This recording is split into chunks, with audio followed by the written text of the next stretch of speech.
মেসেজে কাউকে সালাম দিয়ে ফোনটা পাশে রেখে সুরা বই হাতে নিয়ে পড়তে শুরু করলো। বই পড়ার এক পর্যায়ে মেসেজ টুং করে বেজে উঠল মেসেঞ্জারে। প্রায় 1 বছর পর সেই পরিচিত মানুষের মেসেজ দেখে আকাশের মেঘের মতো করে ভালো লাগার ভেলায় ভাসছে সুরার মন। শত অবহেলার পরেও মানুষটাকে ভুলতে পারেনি সুরা। তবে আজকে এক বিশেষ কারণে মানুষটাকে ব্লক লিস্ট থেকে আনব্লক করেছে সুরা। দেখা যাক কেন এতদিন পর আনব্লক করা হয়েছে। সাইফ মাহমুদ আইডি থেকে মেসেজের রিপ্লাই এসেছে, ওয়ালাইকুম আসসালাম, আপনি কেমন আছেন? সব ভাবনাগুলো কিছু সময়ের জন্য দূরে রেখে সুরা রিপ্লাই দিল, জি আলহামদুলিল্লাহ ভালো, আপনি? ভালো। তো কি মনে করে এতদিন পর আমাকে স্মরণ করা? বেশ কয়েকবার আপনি আমাকে বলেছিলেন আমার বিয়েতে যেন আপনাকে ইনভাইট করি, মনে আছে কি? হুম। তো আপনার বিয়ে কবে? ঠিক আগের মতোই আছেন আপনি মিস্টার নিরামিষ। এই 1 বছরে একটুও বদলাননি আপনি। ঠিক আগের মতোই ভাবলেশীনভাবে কথা বলছেন। নিজে নিজে কথাগুলো ভেবে একটা দীর্ঘশ্বাস ফেলল সুরা। তারপর রিপ্লাই দিল, আর 1 সপ্তাহ পর মানে আগামী শুক্রবার। ও আচ্ছা, খুব ভালো। জি, আপনার সপরিবারে দাওয়াত রইল, আসবেন কিন্তু? ইনশাল্লাহ। সাইফের এমন খাপছাড়া কথায় আরও খুব কষ্ট পায় সুরা। একটা মানুষ কী করে এরকম হতে পারে? এই প্রশ্নটির উত্তর গত 1 বছর যাবৎ মেলানোর চেষ্টা করেছে সুরা, কিন্তু এখনও মেলাতে সক্ষম হয়ে ওঠেনি। তাই আর উপায় অন্তর না পেয়ে বিয়েতে অমত করেনি। বাবার কথায় বিয়েতে রাজি হয়ে গিয়েছে। হবু বরকে এখনও অবধি দেখেনি সুরা। প্রিয় মানুষটিকে হাজার চেষ্টা করেও পায়নি বলে অন্য কোনো পুরুষকে দেখার ইচ্ছা মনে জাগেনি। তবে সুরার 2 বোন ছেলেকে দেখেছে এবং ছেলের প্রশংসায় পঞ্চমুখ তারা। সুরার তার বোনদের পছন্দের প্রতি বিশ্বাস আছে, তাই হবু বরকে দেখার আগ্রহ জাগেনি। সুরার হবু বর ও সুরাকে দেখেনি এখনও। যেদিন বিয়ের পাকা কথা হয় সেদিন সুরার বাবা সুরার হবু শাশুড়ি মাকে বলেছিলেন, ভাবি সাহেব, আপনাদের ছেলে আমার মেয়ে দেখেনি এখনও, তাই বলছিলাম কি ছেলে আগে মেয়েকে দেখুক, তারপর না হয় বিয়ের তারিখ ঠিক করা যাবে। সুরার বাবার কথা শুনে নাজনীন বেগম হেসে বলেছিলেন, ভাই আপনি এ নিয়ে চিন্তা করবেন না, আমার ছেলে আমার পছন্দ করা মেয়েকেই বিয়ে করবে। ওর মায়ের প্রতি ওর বিশ্বাস আছে। অতঃপর 2 পরিবারের সম্মতিতে বিয়ের তারিখ ঠিক করা হয়। এই 1 বছরে হাজার চেষ্টা করেও ভুলতে পারেনি সাইফকে। বই পড়া এবং বিভিন্ন কাজের মধ্য দিয়ে নিজেকে ব্যস্ত রাখার চেষ্টা করেছে সুরা। দিন শেষে সেই সাইফের কথাই মাথায় ঘুরপাক করত। মাঝে মাঝে খুব ডিপ্রেশনে ভুগত সুরা। সুরার বড় বোন মারিয়া সব কিছু জানত, তাই বোনকে একটুখানি ভালো রাখার জন্য সিলেট ঘুরতে নিয়ে যায়। সেখানে গিয়ে আরও বেশি করে যেন মনে পড়তে শুরু করে সাইফের কথা। কারণ সুরা যাকে পছন্দ করে সে ছেলেটি একজন আর্মি। তার চেয়ে বড় কথা হলো সে ছেলেটি সিলেটের সেনানিবাসে আছে। এ কথা মারিয়া না জানলেও সুরা খুব ভালো করেই জানত। মারিয়া যখন সুরাকে নিয়ে ঘুরতে বের হতো তখন আশেপাশে খুঁজে বেড়াতো সাইফকে। সুরা শুধু মনে হতো এই বুঝি সাইফ তার সামনে চলে আসবে আর এসে বলবে, কোথায় হারিয়ে গিয়েছিলে সুরা? জানো আমি তোমাকে কতটা মিস করি। কিন্তু না, এরকমটা আর হয় না। 2 দিন যাওয়ার পর সুরার আচরণ স্বাভাবিক না দেখে মারিয়া আবার ঢাকায় ফিরে আসে সুরাকে নিয়ে। ঢাকায় ফিরে এসে ও বোনকে হাসি খুশি রাখতে অনেক কিছু করে মারিয়া। বিভিন্ন দর্শনীয় স্থানে ঘুরতে নিয়ে যাওয়া, রেস্তোরাঁয় খেতে যাওয়া। মারিয়ার এসব প্রচেষ্টায় কিছুটা হলেও সাইফকে ভুলে থাকতো সুরা। কাউকে মাত্র একবার দেখে তার প্রতি এতটা দুর্বল হওয়া নিজের বোনকে না দেখলে কখনো বুঝতো না মারিয়া। সুরার বাবা আলম সাহেব একজন সরকারি কর্মকর্তা এবং তার পোস্টিং ঢাকায়। সেই সুবাদে সুরাদের ঢাকায় থাকা। ঢাকায় আসার পর বড় মেয়েকে বিয়ে দিয়ে বর্তমানে 2 মেয়ে এবং স্ত্রীকে নিয়ে বেশ ভালোই জীবনযাপন করছেন আলম সাহেব। আলম সাহেবকে এখন বলা যায় ঢাকার স্থানীয় ভাড়াটে, কারণ স্বল্প আয়ের কারণে এখনও বাড়ি করতে পারেননি তিনি। যা ইনকাম করেন তা মেয়েদের পড়াশোনা এবং সংসারের খরচ মিটিয়ে সমান সমান হয়ে যায়। তবে গ্রামের বাড়িতে পাকা ঘর এবং বেশ কিছু জমিজমা আছে। পরিকল্পনা আছে চাকরি শেষে গ্রামে ফিরে আসার। গ্রামের মতো এত সুন্দর পরিবেশ ঢাকার কোথাও নেই।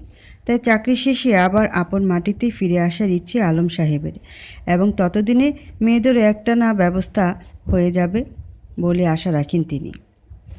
তো একদিন সুরার চাচা আলম সাহেবকে কল করে জানালেন যে সুরার জন্য খুব ভালো একটা ছেলের সন্ধান পেয়েছেন। ছেলে সরকারি চাকরি করে। সুরার মা সে কথা শুনে ব্যাগপত্র গুছিয়ে মেয়েদের নিয়ে চলে আসেন গ্রামের বাড়ি কুমিল্লায়। কুমিল্লায় আসার পর চাচাতো বোন রাহির থেকে জানতে পারে সুরা যে তাকে আগামীকাল পাত্রপক্ষ দেখতে আসবে। এ কথা শুনে সুরা বুঝতে পারে তার মায়ের ব্যাপার। সুরা ভার্সিটি থেকে এসে দেখে তার মা গ্রামের বাড়ি যাওয়ার জন্য সব রকম গোছগাছ করে নিয়েছেন। তাই আর অমত করতে পারেনি সুরা। মায়ের কথা মতো চলে আসে গ্রামের বাড়িতে। কিন্তু সব কিছু জানার পর পাত্রপক্ষের সামনে যাবে না বলে সংকল্প করে। সুরার মা অনেক বোঝান মেয়েকে। পাশের বাড়ির ছোট মেয়ে রুমাকে দিয়ে উদাহরণ দেন। পাশের বাড়ির এক মেয়ে রুমা এখনও স্কুলের গণ্ডিও পেরোতে পারেনি, তার বিয়ে হয়েছে কিছুদিন আগে। সেই তুলনায় সুরার বয়স তো কম নয়, 18 বছর পার হয়ে গিয়েছে 2 বছর আগেই। লোকে বলে মেয়েরা 20তেই বুড়ি হয়ে যায়। এরকম নানা কথাবার্তার মাধ্যমে মেয়েকে বোঝান রাহেলা বেগম। এদিকে মায়ের এরকম কথাবার্তা শুনে মেজাজ গরম হয়ে যায় সুরার। আজকের দিনে দাঁড়িয়ে তার মা কি করে এরকম কথাবার্তা বলতে পারে সুরার মাথায় আসছে না। মাকে সাফ সাফ জানিয়ে দিয়েছে যে সুরা বিয়ে করবে না। এই বলে সুরা পাশের বাড়িতে রওনা হয় ছোটবেলার বান্ধবী শ্রাবণীর কাছে। পিছু পিছু সুরার ছোট বোন সামিয়াও যায়। রুমাদের ঘরের পাশ দিয়ে যেতে যেতে নজরে পড়ল সামনে থাকা একটা ছেলের দিকে। ছেলেটাকে দেখে সুরার মনে হলো এই ছেলেটি রুমার হাজব্যান্ড। পাঞ্জাবি পরিহিত ছেলেটি কলে কারোর সাথে কথা বলছে। ছেলেটাকে দেখার জন্য সুরা তাকিয়ে তাকিয়ে হাঁটছিল। সুরা যে না ছেলেটির সামনে গেল তখনই ছেলেটা ঘুরে দাঁড়ালো। সামনে থাকা মানুষটাকে দেখে খুব বড়সড় ধাক্কা খেল সুরা। সামনে থাকা মানুষটা হলো সুরার স্কুল টিচার মাহবুব হোসেন, যে কিনা সুরাকে খুব পছন্দ করত। সুরার এসএসসি পরীক্ষার পরপরই আলম সাহেব পরিবার নিয়ে ঢাকা চলে যান। তাই স্কুল থেকে চলে আসার পর কোনো রকম যোগাযোগ হয়নি সুরার সাথে মাহবুব হোসেনের। সুরা জানত যে মাহবুব সুরাকে পছন্দ করে, কিন্তু পরিবার এবং সমাজ এই বিষয়টা কখনই সহজভাবে নেবে না বলে সুরা নিজেকে মাহবুবের সাথে জড়ায়নি। আজকে এতদিন পর স্যারের সামনে পড়ে যাবে তা কখনো ভাবেনি সুরা। নিজের অস্তিত্ব দমিয়ে রেখে মাহবুবকে জিজ্ঞাসা করলো, স্যার আপনি এখানে কেমন আছেন? এতদিন পর সুরাকে দেখতে পেয়ে মাহবুবও খুব অবাক হয়। স্বপ্নও ভাবতে পারেনি আজ সুরাকে দেখতে পাবে। তাই সব কিছু ভুলে মাহবুব বলল, তোমাদের ক্লাসের সবাই জানতো আমি তোমাকে কতটা ভালোবাসি। তুমি কি আমার আচরণে একটুও বুঝতে পারোনি যে আমি তোমাকে ভালোবাসি? এতদিন পর মাহবুবের মুখে এরকম কথা মোটেও আশা করেনি সুরা। তাই এর জবাব কী দিবে বুঝতে পারছে না। মাহবুব আবার বলে ওঠে, কি হলো বলো সুরা, তুমি কি একটুও বুঝতে পারোনি? স্যার আপনি এগুলো কী বলছেন? মানুষ শুনলে খুব খারাপ বলবে। প্লিজ আর কখনো এগুলো বলবেন না আপনি। একদমে কথাগুলো বলে অন্যদিকে তাকিয়ে রইল সুরা। তখন পিছন থেকে সামিয়া বলে ওঠে, আসসালামু আলাইকুম, কেমন আছেন? মাহবুব সালামের জবাব দিয়ে বলল, তুমি সামিয়া রাইট? সামিয়া হেসে জবাব দেয়, জি স্যার। মাহবুব বলে, অনেক বড় হয়ে গেছো তুমি। এই মুহূর্তে বোনকে পেয়ে হাঁপ ছেড়ে বাঁচল যেন সুরা। না হয় মাহবুবকে কীভাবে সামলাতো সুরা, সুরার কাছে অজানা। মাহবুব আর সামিয়া বেশ কিছুক্ষণ কথা বলে, আর সুরা দাঁড়িয়ে থেকে দুজনের কথা শুনে। তারপর সামিয়া বলে, আচ্ছা স্যার আজকে তাহলে আসি। আপনি আজকে যেতে না পারেন তো অন্য কোনো দিন অবশ্যই আসবেন আমাদের বাসায়। যাওয়ার সময় মাহবুবকে শুধু সালাম দিয়ে এগিয়ে বাড়ির পথে এগিয়ে যায় সুরা। পেছন থেকে মাহবুব বলে, কথাটা ভেবে জানাবে আমাকে। সুরা কোনো কথা না বলে নিজের মতো হাঁটতে থাকে। কৌতূহল নিয়ে সামিয়া জিজ্ঞেস করে, আপি স্যার কিসের কথা বলেছেন? সুরা বলে, তেমন কিছু না, বাসায় চল। সামিয়া আবারও বলে, আপি শ্রাবণী আপুর কাছে যাবে না? সামিয়ার একটার পর একটা প্রশ্ন শুনে সুরার খুব বিরক্ত লাগছে।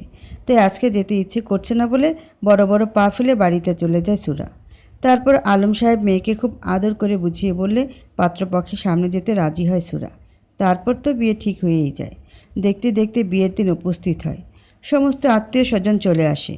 মারিহা আর তার বর আসে 2 দিন আগে, আর মারিহার শ্বশুরবাড়ির লোকজন আসে বিয়ের দিন। এতদিন নিজেকে অনেক বুঝিয়ে আসলেও আজকে যেন আর নিজেকে বোঝাতে পারছে না সুরা।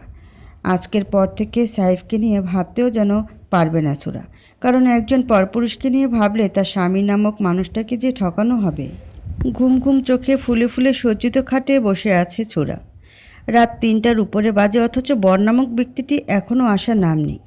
সুরার মাথায় একটা কথা ঘুরপাক খাচ্ছে। কাজী সাহেব যখন বিয়ে পড়াছিলেন তখন বলেছিলেন মৃত মজিদ মাহমুদের একমাত্র ছেলে সাইফ মাহমুদ। সুরা ভাবছে শুধু নামটাই কি এক, নাকি কোনো মিরাক্কেল ঘটলো তার সাথে। আবার ভাবছে এরকম হওয়া কি আদৌ পসিবল? আচ্ছা, যদি সত্যি এরকমটা হয় তাহলে আমি কি করব? আচ্ছা, মিস্টার নিরামিষ কি আমাকে সারপ্রাইজ দিতে এরকমটা করেছেন? হাজারো প্রশ্ন ঘুরপাক খাচ্ছে সোরার মাথায়। এই মুহূর্তে খুব দেখতে করছে তার বরকে। আবার আফসোস হচ্ছে কেন যে বিয়ের আগে একটু দেখলো না। বিয়ের সময় তো দেখার সুযোগ ছিল না। পাশে বসে ঘাড় ঘুরিয়ে যদি বরকে দেখতো তাহলে তো লজ্জা মাথা কাটা যেত। কারণ সুরার কাজের মহলে সবাই সারাক্ষণ পাশে ছিল। তারা সবাই সুরাকে নিয়ে মজা করত। তাই কাজী সাহেবের মুখে সাইফ মাহমুদ নামটা শুনেও চুপ করে থাকতে হয়েছে সুরাকে। বেশ কয়েকবার ঘুমে ঢুলে পড়ার পর বিরক্ত হয়ে উঠে দাঁড়ায় সুরা। তারপর রুমে কয়েকবার পায়চারি করে, গায়ের সমস্ত গয়নাগাটি খুলে রেখে দেয়। তারপর লাগেজ থেকে একটা সুতি 3 পিস নিয়ে বাথরুমে ঢুকে যায়। শাড়ি চেঞ্জ করে 3 পিস পরে বের হয়ে আসে। দেয়ালে ঘড়িতে তাকিয়ে দেখে 4টা ছুঁই ছুঁই। তাই আর বসে থাকতে না পেরে লাইট অফ করে ড্রিম লাইট জ্বালিয়ে ঘুমিয়ে পড়ে সুরা। সুরা ঘুমিয়ে পড়ার কিছু সময় পর পা টিপে টিপে রুমে ঢুকে সাইফ। ড্রিম লাইটের আলোয় সুরাকে বেশ স্পষ্টই দেখা যাচ্ছে। জড়সড় হয়ে ঘুমিয়ে আছে মেয়েটা। সাইফ দরজাটা ভেতর থেকে বন্ধ করে ধীর পায়ে এগিয়ে যায়। তারপর সুরার পাশে বসে। সুরার ঘুমন্ত মুখের দিকে তাকিয়ে রইল। এক সময় মায়ের কথা ভেবে মেয়েটাকে অনেক কষ্ট দিয়েছে সাইফ। সে কথা বারবার মনে পড়ছে সাইফের। সেই কারণে সুরার সামনে আসার মতো সাহস সাইফের ছিল না বলে সুরা ঘুমিয়ে পড়ার পর রুমে এসেছে। কিন্তু এই লুকোচুরি আর কতক্ষণ? দিনের আলো ফুটতেই তো সুরার সামনে পড়তে হবে সাইফকে। হাজারো কথা ভাবতে ভাবতে নিজের শাহাদাত আঙ্গুল দিয়ে ঘুমন্ত সুরা নাকের ডগায় ছুঁয়ে দিল সাইফ, যার ফলে সুরা নড়ে চড়ে উঠল। নড়ে চড়ে আবার পুনরায় ঘুমিয়ে পড়ল। সাইফ মুচকি হেসে সুরার পাশে চুপটি করে শুয়ে পড়ল। আজকে আর ঘুমানোর ইচ্ছে নেই সাইফের, তাই সুরার মুখের দিকে তাকিয়ে সুরার রূপ সুধা পান করতে লাগলো। তারপর ফজরের আজান হতে উঠে ফ্রেশ হয়ে মসজিদে নামাজ আদায় করতে চলে যায়। যাওয়ার আগে সাইফের বাসার হেল্পিং হ্যান্ড রহিমা আপাকে বলে যায় সুরাকে যেন নামাজের জন্য ডেকে দেয়। রহিমা আপা ডাকার আগেই সুরা উঠে যায়। উঠে ফ্রেশ হয়ে নামাজ পড়ে নেয়। আজকে যদি সুরার মা সুরাকে এইভাবে উঠতে দেখতেন তাহলে খুব অবাক হয়ে বলতেন, আজকে মনে হয় সূর্য অন্যদিকে উঠবে। না হয় যে সুরাকে হাজারবার ডেকেও ফজর নামাজের জন্য ঘুম থেকে ওঠানো যায় না, সেই সুরা কিনা আজকে নিজে নিজে উঠে পড়ল। মায়ের মুখটা কীরকম হতো এই মুহূর্তে তা কল্পনায় এঁকে নিল সুরা। তারপর মুচকি হেসে ছাদের দিকে পা বাড়ালো। সাহেবদের বিল্ডিংটা একতলা, তবে আধুনিক ডিজাইন করে খুব সুন্দর করে করা হয়েছে। ছাদে গিয়ে সুরার মনটা ফুরফুরে হয়ে গেল। চারিদিকে গাছপালা থাকার কারণে ঠান্ডা আবহাওয়ায় বেশ ভালো লাগছে। ঢাকায় সুরারা যে বাসা থাকে সে বাসার ছাদে সূর্য অস্ত না যাওয়া পর্যন্ত ভুলেও ছাদে পা রাখা যায় না। তাই এরকম পরিবেশ দেখে সুরার খুব ভালো লাগলো। ছাদের চারিদিকে ঘুরে ঘুরে দেখছে সুরা। আশেপাশে অনেক দালান কোঠা রয়েছে। ছাদের এক কোণে একটা বেলি ফুলের গাছ আছে। গাছে অনেকগুলো ফুল ফুটেছে, যা দেখে আনন্দে আত্মহারা সুরা। সুরা খুব প্রিয় ফুল হলো বেলি। কতবার যে বেলি ফুল গাছ ক্রয় করে টবে রোপণ করেছে তা শুধু সুরাই জানে। কিন্তু কোনোবারেই বাঁচাতে পারেনি, প্রত্যেকবারই মারা গেছে গাছগুলো। এখানে এসে সুরার পছন্দের ফুল দেখতে পাবে কখনোই ভাবেনি সুরা। ফুলগুলোর কাছে গিয়ে ফুলের সুবাস নিল সুরা। তারপর একটা ফুল হাতে নিয়ে নিচে নেমে আসলো। নিচে এসে রুমের দিকে যেতে নিলে রহিমা আপা বললেন, ভাবি আপনারে আমি খুঁজতে খুঁজতে শেষ, আর আপনি ছাদে গেছিলেন? সুরা বলল, কেন, কোনো প্রয়োজন ছিল? রহিমা আপা বললেন, ভাইজান মসজিদে যাওয়ানোর আগে কইয়া গেছেন আন্নেরে ডাইকা তুলতে নামাজ পড়তে। আচ্ছা, আন্নে তো ওইটাই গেছেন, আমি যাই, মেলা কাম আছে আমার। সুরা শুনে বলল, আচ্ছা ঠিক আছে, আপনি যান। তারপর রহিমা আপা চলে গেলে সুরা তার রুমের দিকে যায়। তখন সাহেব পাশ দিয়ে যাচ্ছিল। এক নজর সাহেবকে দেখে সুরা রুমের কাছে গিয়ে কিছু একটা ভেবে আবার ধরে সাইফের সামনে আসে। নিজের কাঙ্ক্ষিত মানুষটাকে এইভাবে দেখতে পাবে কখনোই ভাবেনি সুরা। নিজের আবেগ সামলাতে না পেরে সাইফকে জড়িয়ে ধরে সুরা। সুরার হঠাৎ এহেন কাণ্ডে কী করবে বুঝে উঠতে পারছে না সাইফ। কিছুক্ষণ পর সুরার হুঁশ আসে সে কী করছে এসব। তাই জট করে সাইফকে ছেড়ে দিয়ে দূরত্ব বজায় রেখে দাঁড়ালো। তারপর জিজ্ঞাসা করলো, মিস্টার নিরামিষ আপনি আপনি এখানে কিভাবে? আর আপনার গার্লফ্রেন্ড কোথায়? বাসায় মেহমান আছে ভেবে সাইফ বলল, আমার বাসায় আমি থাকবো না তো কে থাকবে? এ বলে আর কথা না বাড়িয়ে বাড়ির বাইরে চলে গেল। সুরা কিছুক্ষণ দাঁড়িয়ে থেকে এক প্রকার দৌড়ে রুমে এসে ফোন হাতে নিয়ে মারিয়ার নাম্বারে কল দিল। মারিয়া কল রিসিভ করে বলল, সারপ্রাইজটা কেমন ছিল বলতো? আপি, তুমি সব জানতে, কেন বলনি আমাকে? উত্তেজিত হয়ে কথাটা বলল সুরা। মারিয়া বলল, আমি কিন্তু তোকে ছবি দেখতে বলেছিলাম, তুই নিজেই তো দেখবি না বললি। তাই আর বলিনি মিস্টার নিরামিষ যে তোর বর হতে চলেছে। ভাবলাম একেবারে বাসর ঘরে মন ভরে দেখতে পারবি। হেসে হেসে কথাগুলো বলল মারিয়া। সুরা বলল, আপু, তুমি ইদানিং খুব পচা হয়ে গেছো কিন্তু। আমি না হয় এখন পচা, এবার বলো কেমন লাগলো সারপ্রাইজ? সুরা বলল, আপু, তাহলে ওনার গার্লফ্রেন্ড কোথায়? উনি ওনার গার্লফ্রেন্ডকে কেন বিয়ে করলেন না? মারিয়া বলল, সে কথা তোর ভাবার দরকার নেই। এখন নিরামিষ শুধু তোর, বুঝলি? নিরামিষ শুধু তোর কথাটা শুনে সুরার মন ভালো লাগায় ছেয়ে গেল। আজ থেকে 1.5 বছর আগে এক অনুষ্ঠানে সাহেবকে দেখেছিল সুরা। ইউনিফর্ম পরিহিত অবস্থায় খুব সুন্দর লাগে সাহেবকে, আর সেই দেখাতেই সাইফের প্রতি পাগল হয়ে যায় সুরা। সাইফের ইউনিফর্মে সাইফ নাম দেখতে পেয়ে ফেসবুকে সার্চ দিয়ে অনেক খোঁজাখুঁজির পর সাইফের আইডি খুঁজে পায় সুরা। আইডির প্রোফাইলে সাইফের ছবি থাকাতে বের করতে একটু সুবিধা হয়। তারপর ফ্রেন্ড রিকোয়েস্ট। কিছুদিন পর সাইফ রিকোয়েস্ট অ্যাকসেপ্ট করে। মাঝে মাঝে কথা হতো তাদের মধ্যে, তবে বেশিরভাগ সময়তেই সুরার মেসেজ সিন করে রেখে দিত সাইফ, বা অনেক সময় পরে রিপ্লাই দিত। আবার মাঝে মাঝে সাইফ এমন এমন কথা বলতো যেন সুরাকেও সে পছন্দ করে। সুরা ওই কথাগুলোই ভাবতো আর আনমনে হাসতো। বাদবাকি অবহেলাগুলো মনেই করতো না। এটাই হয়তো ভালোবাসা। কাউকে ভালোবাসলে তার দোষগুলো মনে না রেখে বরং তার ভালো দিকগুলো মনে রাখাই হয়তো ভালোবাসার বহিঃপ্রকাশ। তো একদিন মারিয়া জানতে পারল যে সুরা সাইফকে অনেক পছন্দ করে। তাই মারিয়া বোনের নানা রকম পাগলামি দেখে সিদ্ধান্ত নেয় সাইফকে জানাবে। অবশ্য প্রথমে সুরাকে বলে জানানোর জন্য যে সুরা সাইফকে পছন্দ করে, কিন্তু সুরা ভয় পায় যদি সাইফ নিষেধ করে দেয় তাহলে সুরা কিছুতেই নিজেকে সামলাতে পারবে না, খুব কষ্ট পাবে। তাই আর উপায় না দেখে মারিয়া নিজেই একদিন সাইফকে সব কিছু বলে। সাইফ সব শুনে বলে, আপু, আমার এখন ডিউটি আছে, আমি পরে এ ব্যাপারে আপনার সাথে কথা বলবো। এরপর বেশ কিছুদিন হয়ে যায়, সাইফ আর কল করে না মারিয়াকে। তাই মারিয়া বোনের কথা ভেবে আবারও কল করে সাইফকে। তখন সাইফ জানায় সাইফের গার্লফ্রেন্ড আছে এবং সাইফ তাকে অনেক লাভ করে আর তাকেই বিয়ে করবে। মারিয়ার থেকে সাইফের কথাগুলো শুনে সুরা অনেক কান্নাকাটি করে, এমনকি খাওয়া দাওয়াও এক প্রকার ছেড়ে দেয়। মা বাবা বিষয়টা জানতে পারলে খুব খারাপ হবে ভেবে মারিয়া সুরাকে তার সাথে নিজের বাসায় নিয়ে যায়। তারপর সুরা সাইফকে একদিন সমস্ত যোগাযোগ মাধ্যম থেকে ব্লক করে দেয়। কারণ সুরা যখন অনলাইনে যায় তখন সাইফকে অনলাইনে অ্যাক্টিভ দেখলে মেসেজ দিতে ইচ্ছে করে। এত কিছুর পর সাইফের সাথে যোগাযোগ করার কোনো মানে হয় না, তাই শত কষ্ট হলেও ব্লক করে দেয় সুরা। ভাবি, খাইতে আইন, ব্যাগকে বয়ে আসে আন্নের লাগি। সুরা জানালা দিয়ে বাইরে তাকিয়ে এত সময় এই কথাগুলোই ভাবছিল। তখন রহিমা আপা এসে কথাগুলো বলল। রহিমা আপার এরকম ভাষার কথা শুনে হেসে ফেলল সুরা। তারপর আর না দাঁড়িয়ে ডাইনিং রুমে চলে গেল। গিয়ে দেখে সবার সাথে সাইফও আছে। সব চেয়ারে সবাই বসে পড়েছে, শুধু সাইফের পাশের চেয়ারটা ছাড়া। হয়তো সবাই ইচ্ছে করে এই চেয়ারটা ফাঁকা রেখে দিয়েছে। সুরাকে দেখে সাইফের মা আমিনা খাতুন সুরাকে বসতে বলে। শাশুড়ি মায়ের কথায় ফাঁকা থাকা চেয়ারে বসে পড়ে সুরা। তারপর সবাই খাবার খেতে শুরু করে। খাবার খাওয়ার মাঝে সাইফের ফুফাতো বোন বাবলি সুরাকে বলে, ভাবি, তুমি পুডিং, কেক, মিষ্টি, পিৎজা এ ধরনের খাবারগুলো বানাতে পারো? সুরা বলল, পারি তো, পুডিংটা একটু বেশিই পারি। আমার পুডিং এত সুন্দর হয় কি বলবো তোমায়, যার ফলে স্পেশাল মানুষজন ছাড়া খেতেই পারে না। সুরা কথা শুনে সাইফের বিষম খেয়ে গেল।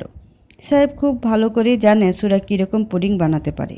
সাইফের সাথে যখন কথা হতো সুরার, তখন সুরা পুডিং তৈরি করে এফবিতে পোস্ট করেছিল, যেখানে পুডিং হওয়ার বদলে এক ধরনের ক্ষীর হয়ে গিয়েছিল।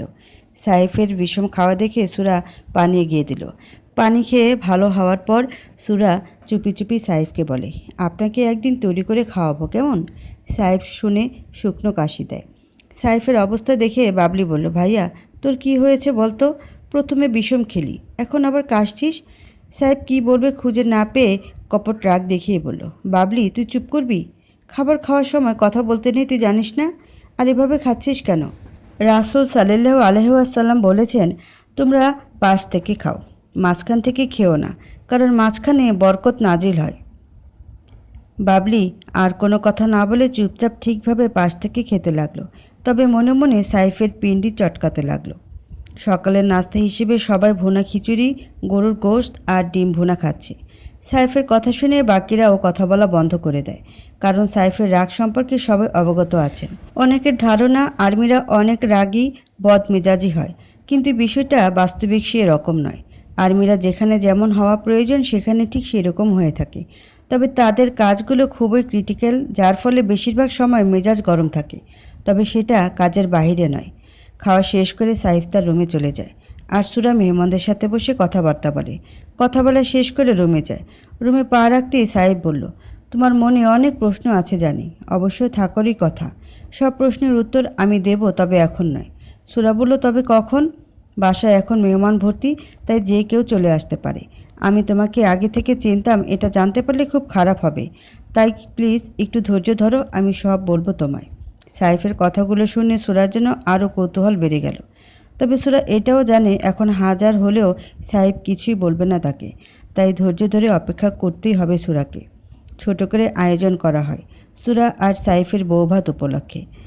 তারপর সুরার বাড়ি থেকে পরিবারের লোকজন, কিছু আত্মীয় এসে সুরা আর সাইফকে সুরাদের বাড়িতে নিয়ে আসে। নিজের বাড়িতে এসে খুব ভালো লাগছে সুরার। মা চাচিদের সাথে কুশল বিনিময় করে রেখে যাওয়া ট্যাবটা হাতে নিয়ে গেমস খেলতে বসে পড়ে সুরা। সাথে যে সাইফ এসেছে তা যেন ভুলেই গেছে। ট্যাব হাতে পেলে দুনিয়া শুদ্ধ সব কিছু যেন ভুলে বসে সুরা। এর জন্য কত কত বকাঝকা দিয়েছেন সুরার মা। সুরা যখন ডিপ্রেশনে ভোগে তখন মারিয়া সুরাকে ট্যাবটা কিনে দেয়, যাতে কষ্টগুলো কিছুটা হলেও ভুলতে পারে সুরা। সেই থেকে গেমস খেলে আসক্ত হয়ে পড়ে সুরা। কষ্টগুলো ভুলতে পারার এইটাই বেস্ট মাধ্যম ছিল। নিজের ফোন হাতে নিলে সাইফের কথা বেশি মনে পড়তো, তাই ট্যাব নিয়েই থাকতো সারাক্ষণ। আপি, তোমার সাথে কথা ছিল, বলবো? দেখছিস তো কাজ করছি, এখন একদম বকবক করবি না বলে দিলাম। খুব বিরক্ত সহকারে সামিয়াকে কথাগুলো বলল সুরা। সামিয়া আবারও বলল, আপুই একটু শুনে নাও, তারপর আবার গেমস খেলে মনোযোগ দিও। চকলেট খাবে? এই দেখো, চকলেটের পুরো বক্সটা মাহবুব স্যার কিনে দিয়েছে। মাহবুবের কথা শুনে খেলা বাদ দিয়ে দিয়ে সুরা সামিয়ার দিকে তাকিয়ে জিজ্ঞাসা করলো, স্যারের সাথে তোর কোথায় দেখা হলো? সামিয়া বলল, রাহি আপুর সাথে শপিং মলে গিয়েছিলাম, সেখানে। স্যার কি জানে আমার বিয়ের ব্যাপারে? আপি, তুমি যে কি বলো না, এরকম একটা খবর না জেনে পারে? তবে বাবা যখন স্কুলে বিয়ের কার্ড দেয় তখন থেকে স্যার স্কুলের কাজে ঢাকায় ছিলেন। সুরা সব কিছু শুনে বলল, এত সব তুই কী করে জানলি? সামিয়া বলল, স্যারকে জিজ্ঞাসা করেছিলাম তোমার বিয়েতে আসলেন না কেন, তখন স্যার এই কথা বললেন। সুরা মনে মনে বলল, ভালোই হয়েছে। না হয় কি না কি করতেন আল্লাহ জানেন। আপনি নাও, চকলেট খাও। চকলেটের দিকে তাকিয়ে সুরা দেখতে পেল সেই চকলেটগুলো যেগুলো মাহবুব সুরাকে খাওয়ানোর জন্য পুরো ক্লাসের ছাত্রছাত্রীদের খাইয়েছিল। সুরা যখন নবম শ্রেণীতে পড়ে তখন থেকে মাহবুব স্যার সুরাকে পছন্দ করে। হিসাব বিজ্ঞানের টিচার হওয়ায় মাহবুব স্যারের কাছে কোচিং করতো সুরা। সেই সুবাদে মাঝে মাঝে মেসেজের কথা হতো, তবে বেশিরভাগ সময় হিসাব বিজ্ঞানের অঙ্ক নিয়ে। বাসায় অঙ্ক করতে গিয়ে বুঝতে না পারলে মাহবুব স্যারকে জিজ্ঞাসা করতো সুরা। এর থেকে আরও বেশি করে মাহবুবের মনে জায়গা দিয়ে দেয় সুরাকে। ক্লাসে পড়ানোর ফাঁকে সুরার দিকে তাকিয়ে থাকা, সুরাকে খুশি করতে সুরাকে বাদ দিয়ে সুরার বান্ধবীদের পড়া জিজ্ঞাসা করা, টিফিন পিরিয়ডে সুরার থেকে টিফিন খাওয়া, পরীক্ষার হলে সুরা কোনো প্রশ্নের উত্তর না পারলে সে প্রশ্নের উত্তর বলে দেওয়া, পরীক্ষা কেমন হচ্ছে রোজ রোজ জিজ্ঞাসা করা, পরীক্ষা খারাপ হলে বকা দেওয়া। কারণ মাহবুবকে কেন জিজ্ঞাসা করেনি সুরা, তাহলে তো মাহবুব বলে দিতে পারতো। আরও কত কত কিছু করতো মাহবুব স্যার। সুরার ক্লাসে সবার নজরে পড়তো এগুলো। স্যার বলে কেউ কিছু বলতো না। সুরা বুঝতো মাহবুব স্যার যে তাকে পছন্দ করেন। তরুণ মনে ভালোই লাগতো, এত ছাত্রছাত্রীর মধ্যে স্যার তাকে পছন্দ করে। তবে পরিবার এবং সমাজের ভয়ে বিষয়টা এগিয়ে নেওয়া সাহস হয়ে ওঠে নাই। তারপর এসএসসি পরীক্ষার পর ঢাকায় চলে যাওয়ার পর মাহবুব স্যারের কথা এক প্রকার ভুলেই যায় সুরা। আপি, তোমার ফোন নাম্বার নিয়েছেন স্যার। সামিয়ার কথা শুনে চমকে ওঠে সুরা, আর এক প্রকার চিৎকার দিয়ে বলে, আমার নাম্বার কেন দিয়েছিস? তখন সাইফ আসে রুমে, এসে বলল, কেউ নিজের বাসায় এসে আমাকে তো ভুলেই গেছে। সাইফের কথা শুনে সুরা জিভে কামড় দেয়। সত্যিই তো, সাইফের কথা তো ভুলেই বসে আছে সুরা। জিজু, আপির এই ট্যাব হচ্ছে আপির প্রথম হাজব্যান্ড, বুঝলে? আর তুমি দ্বিতীয়। এই ট্যাব একবার আপি হাতে পেলেই হয়, দুনিয়ার সবাইকে আপি ভুলে যায়। সুরার হাতের ট্যাবটা দেখিয়ে সাহেবকে কথাগুলো বলল সামিয়া। সাহেব সব কিছু শুনে বলল, তাহলে এই ট্যাব আমার সতীন, তাই তো? এই বলে সামিয়া আর সাহেব দুজনেই হেসে দেয়। আর সুরা কটমট করে তাকায় সামিয়ার দিকে। সামিয়া ভেঙচি কেটে চলে যায় নিজের রুমে। আপি তখন স্যারকে ফোন নাম্বার দেওয়াতে এত রিয়েক্ট করলো কেন, তার উত্তর খুঁজে পায় না সামিয়া। এদিকে সাইফ সুরাকে বলল, দেখি আমার সতীনকে। ট্যাবকে আবারও সতীন বলে সুরা গাল ফুলিয়ে বলল, আবারও সতীন বলছেন? সাইফ মুচকে হেসে বলল, তুমি কি রেগে যাচ্ছ নাকি? আমি তো তোমার সাথে ঠাট্টা করছি। সুরা বুঝতে না পেরে বলল, মানে স্ত্রীর সাথে হাসি ঠাট্টা করা প্রিয় নবীর সুন্নত, আর তাই আমি একটা সুন্নত পালন করে ফেললাম। সুরা এই কথা শুনে বেশ অবাক হয়। এত সহজে সুন্নত পালন করা যায় আগে জানতো না সুরা। এবার দেখি কি গেমস খেলতে ব্যস্ত তুমি, চলো আমিও খেলবো তোমার সাথে। তারপর দুজনে মিলে কিছু সময় গেমস খেলতে ব্যস্ত হয়ে পড়ল। তারপর মাগরিবের আজান হতে সাহেব সুরার কাজিন আদনানকে নিয়ে মসজিদে চলে যায়। সাহেব যাওয়ার পর সুরার গেরিলা বাহিনী কাজিন মহলের সব কটা এসে ঘিরে ধরে সুরাকে। সবগুলো প্রশ্ন, বাসর ঘরে কী ঘটেছে। সুরা এখান থেকে পালাতে চাইলে সবগুলো আটকে রাখে সুরাকে। তখন মারিয়া আসলে সুরা বলে, আপনি দেখো না ফাজিলগুলো কি বলছে। মারিয়া বলল, দাঁড়া, সব কটার বিয়ের ব্যবস্থা করছি, তাহলে প্র্যাকটিক্যালি দেখতে পারবি বাসর ঘরে কি হয়। মারিয়ার কথা সবগুলো লজ্জায় পড়ে যায়। তখন সুরার ফোনে আননোন নাম্বার থেকে একটা মেসেজ আসে। মেসেজটা এরকম, 4-5 সন্তানের মা হলেও তোমাকে চাই। এরকম মেসেজ দেখে খুব ভয় পেয়ে গেল সুরা। কে দিতে পারে এরকম মেসেজ ভাবতেই মাহবুব স্যারের কথা মাথায় আসলো সুরার। মাহবুব স্যার ব্যতীত অন্য কেউ নেই এরকম মেসেজ দেওয়ার মতো। তাই সুরা নিশ্চিত এই মেসেজ মাহবুব স্যারই দিয়েছেন। সুরা হঠাৎ চুপ হয়ে থাকার কারণে সবাই জিজ্ঞাসা করলো, কি হয়েছে সুরার? সুরা বলল, তেমন কিছু হয়নি। তখন মারিয়া বলল, তেমন কিছু না হলেও কিছু তো একটা হয়েছে নাকি, কি হয়েছে বল। মারিয়ার সাথে সাথে সবাই বলছে কি হয়েছে বলার জন্য। সবার জোরাজুরিতে সুরা বলে দেয় মেসেজের কথা। মেসেজের কথা শুনে সবাই দেখতে চায়।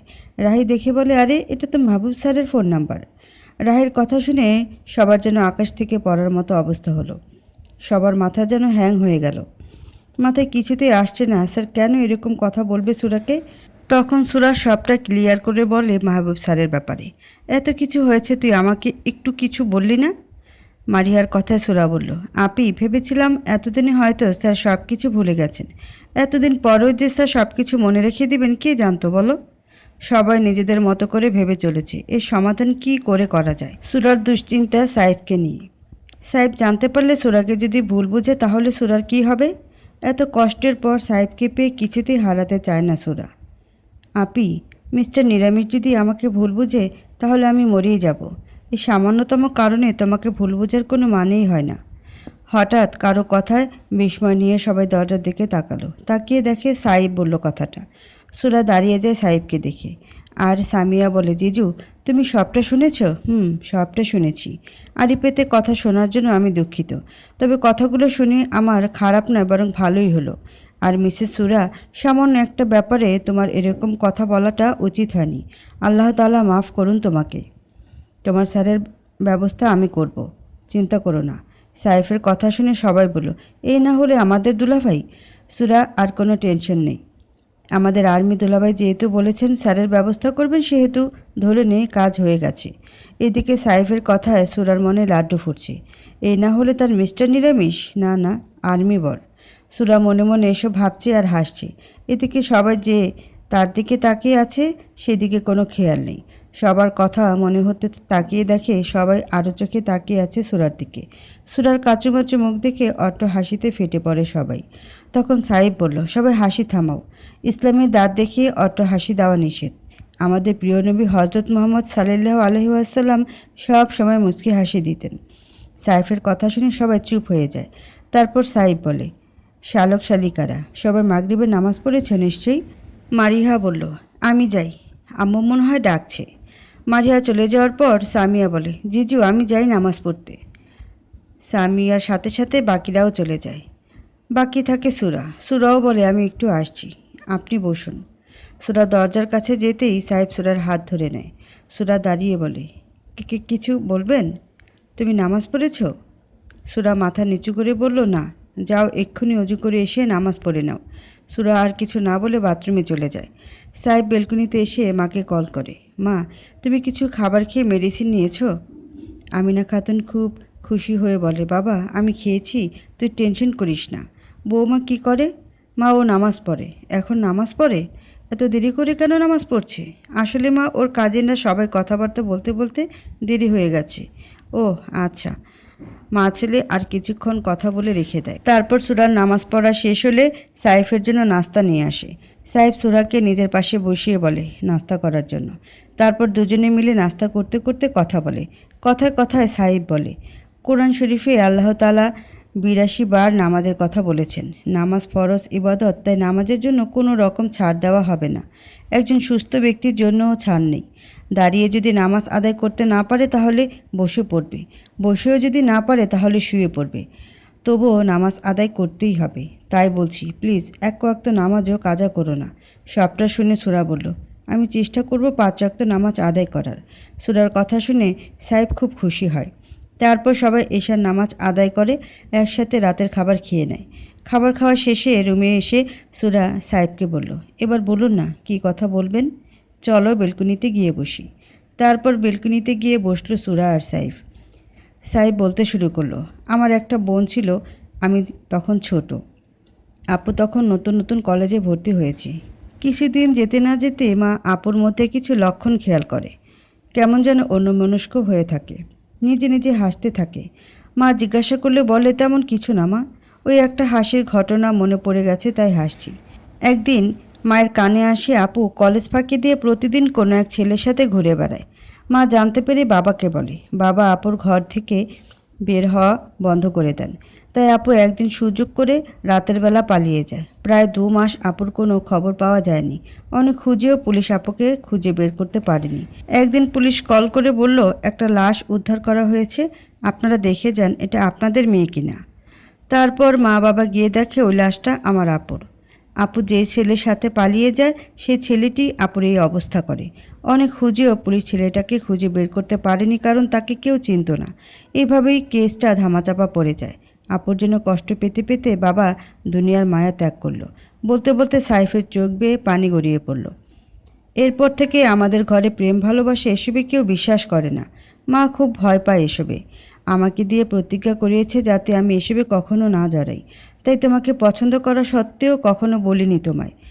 আবার মা কল করে বলল, আমার জন্য মেয়ে পছন্দ করেছে। সব কিছু মিলিয়ে মারিয়া আপু মিথ্যা বলতে হয় আমাকে। তবে তোমার সাথে যে মা আমার বিয়ে ঠিক করেছে আমি জানতাম না। সিলেট থেকে আসার পর মা তোমার ছবি দেখায় আমাকে। তখন জানলাম তুমি সেই মেয়েটি যাকে মা তার বৌমা করে আনতে চলেছে। তোমার ছবি দেখে কতটা ভালো লেগেছে বলে বোঝাতে পারবো না তোমায়। সব কথা শেষে সাইফ সুরাকে নিজের সাথে জড়িয়ে নিয়ে অনেক রাত পর্যন্ত দুজনে মিলে আকাশের পানে চেয়ে থাকে। আকাশের তারাগুলো সাথে জল করে থাকা চাঁদ দেখতে দেখতে একসময় সুরা ঘুমিয়ে পড়ে। ঘুমিয়ে পড়ার পর সাইফ সুরাকে কোলে করে এনে বিছানায় শুয়ে দেয়। তারপর লাইট অফ করে নিজেও শুয়ে পড়ে। কিছুদিন পর সাইফের ছুটি শেষ হয়ে গেলে সিলেট সেনানিবাসে চলে যায়। যাওয়ার আগে মাহবুব স্যারের ব্যবস্থা করে যায়। স্কুল থেকে নোটিশ আসে, মাহবুব দ্বিতীয়বার কোনো নারীর সাথে এরকম করলে তাকে স্কুল থেকে বহিষ্কার করা হবে। সাহেব সুরাকে মেসেজ করে সরি বলে। তখন সুরা বুঝতে পারে নিশ্চয়ই সাহেব কিছু করেছে, যার কারণে মাহবুব স্যারের এই পরিবর্তন। আবার ছুটিতে এসে সুরাকে নিয়ে রাঙামাটি ঘুরতে যাবে বলে ঠিক করে রাখে সাইফ। কিন্তু সুরাকে জানায় না সারপ্রাইজ দিবে বলে। বেশ ভালো দিন যাচ্ছিল সুরার। সবগুলো বই নিয়ে আসে শ্বশুর বাড়িতে। ঢাকায় গিয়ে শুধু পরীক্ষার সময় হলে পরীক্ষা দিবে। একদিন হঠাৎ আমিনা খাতুন খুব অসুস্থ হয়ে পড়েন। হসপিটালে ভর্তি করানো হয়। ২ দিন হসপিটালে থাকার পর কিছুটা সুস্থ হলে ডাক্তার বাসায় পাঠিয়ে দেন। এরপর ১ সপ্তাহ পর একদিন সুরা সকালবেলা চা নিয়ে শাশুড়ির ঘরে যায়। অনেক ডাকাডাকি করেও যখন কোনো সাড়া শব্দ পায় না, তখন রহিমা আপাকে ডেকে আনে। রহিমা আপা এসে মানুষ জড়ো করে। এর মধ্যে ডাক্তার এসে নারী পরীক্ষা করে জানায় আমিনা খাতুন আর নেই। শাশুড়ি মারা যাওয়ার পর সুরা খুব ভেঙে পড়ে। সাইফের চাচারা আমিনা খাতুনের শেষ কাজগুলো করেন।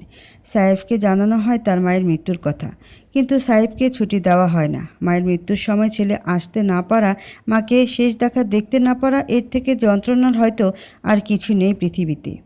৩ মাস পর সাইফ বাড়িতে আসে। এসে মায়ের কবরের পাশে বসে অজরে কাঁদতে থাকে। এরকম মুহূর্তে সাইফকে সান্ত্বনা দেওয়ার মতো ভাষা খুঁজে পায় না সুরা। সাইফের সাথে নীরব সুরাও কাঁদে। ছুটি শেষ হলে বাড়িতে তালা ঝুলিয়ে সুরাকে নিয়ে সিলেটে চলে যায় সাইফ। সেখানে সরকারের দেওয়া কোয়ার্টারে থাকে। আর ছুটি পেলে এসে মা বাবার কবর জিয়ারত করে বাকি সময় ঢাকা সুরাদের বাসায় থাকে। তারপর আবার সিলেট চলে যায়। তবে এখন সাইফের সাথে সুরার সম্পর্ক খুব সুন্দর গড়ে উঠেছে। বেশ ভালোই কাছে তাদের টুনাটুনি সংসার।